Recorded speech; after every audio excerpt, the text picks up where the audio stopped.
Yeah, that song right there is Cold Sweat by James Brown, one of the hottest songs of the 60s. Some people call it the funkiest song ever made. You know what I'm saying? Mindset, I decided to try something new today. What was that, dude? Well, I wanted to see what would happen if I called my own cell phone. Yeah, what happened? I tried it 10 times, but I can never get an answer. Frustrating. I bet it was. Makes me mad. You want to talk to yourself? Okay, that's lame. I just don't understand. It's because you're on it, man. What do you mean?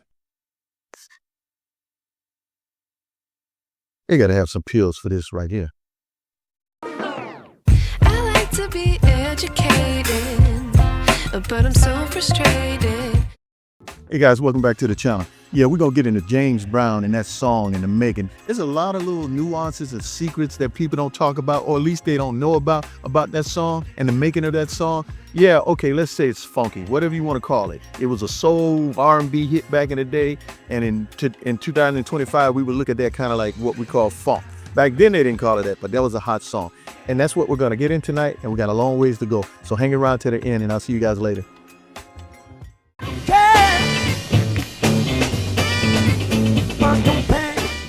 Cold Sweat. You know it and you have heard it. That bass line, those back beats, that screaming, this is the moment when the world stops and just starts to move its body.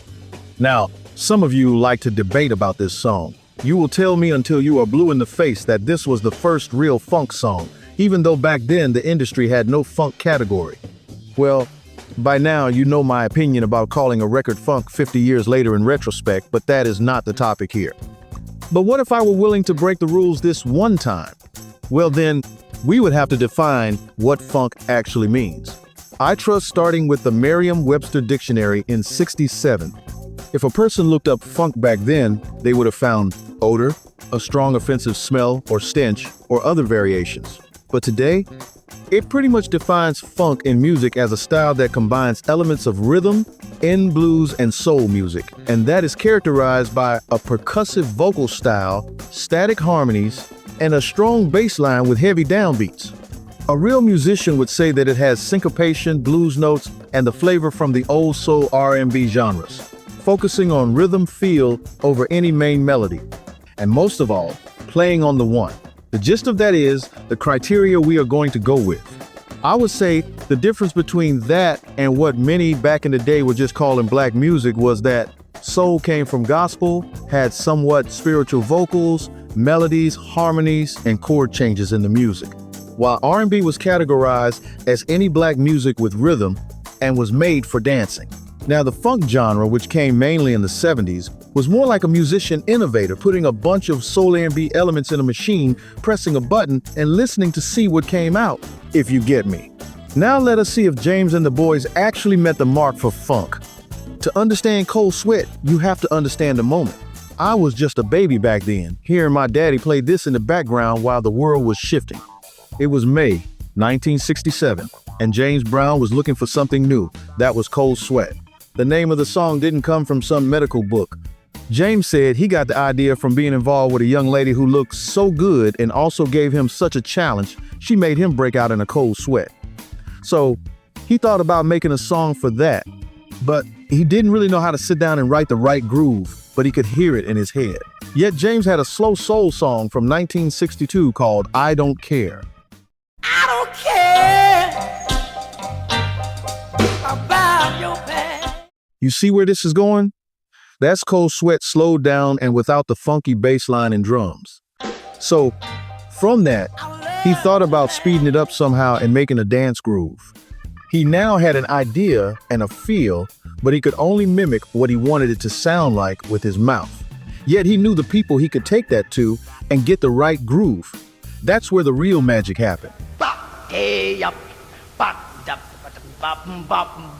You get it? That's a pop, okay? After a gig somewhere, James Brown called me in his dressing room, which he often does after the show, and said, I got an idea. Write this down.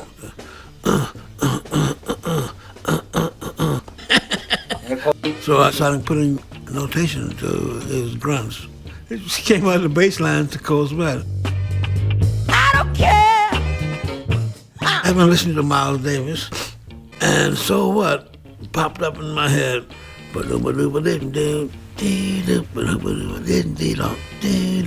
I took the part and just repeated it over and over. And we added a very important guitar part,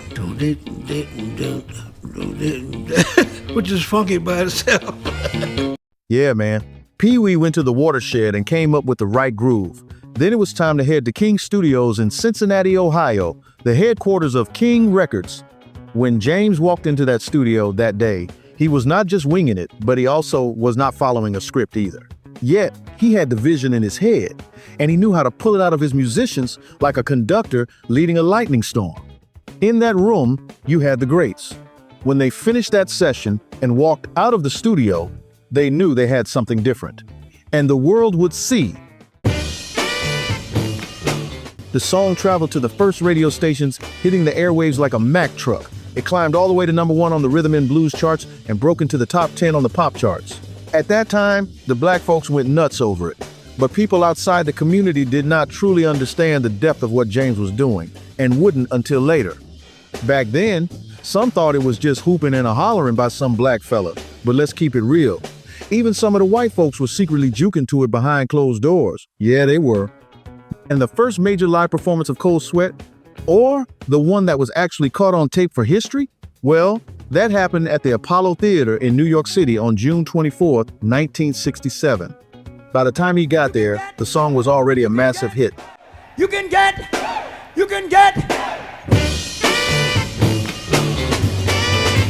And the band had tightened the groove into the unstoppable machine you see in that footage. And I do mean machine. Listen to the mechanics and how they flow.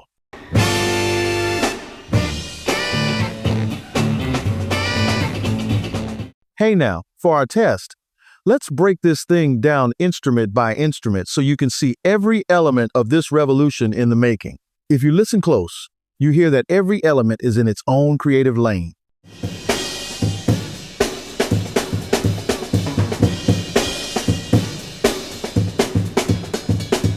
Man, Clyde Stubblefield is slapping the paint off that snare drum head and kick drum like he wanted to see what was inside it. The beat was tight, syncopated, and in the pocket because James wanted rhythm first and melody second, or you might not get paid. And the movement on that bass line was different.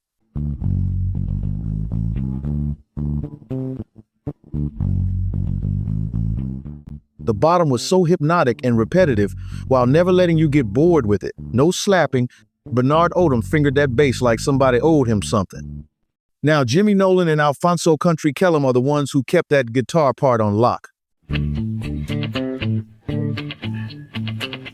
Nolan was known for that chicken scratch, and Kellum backed him up with textures that put the groove in a chokehold. But how about them horns?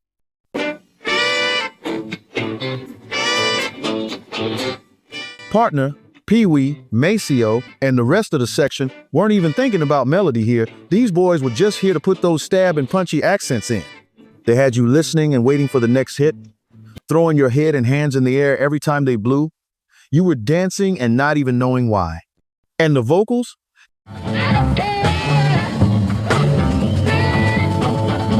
This cat was looking and sounding like a pastor at a nightclub. A pot of peas. Get it. A pot of peas. Hey, did James Brown just say a pot of peas? Man, this fella right here was on that good. But that was the godfather of soul. His voice was percussive, singing and chanting with a mouth that was like another drum part, commanding the beat like a captain on a warship. The thing is, though, nothing in this song contradicts the other elements. It is a perfectly balanced machine.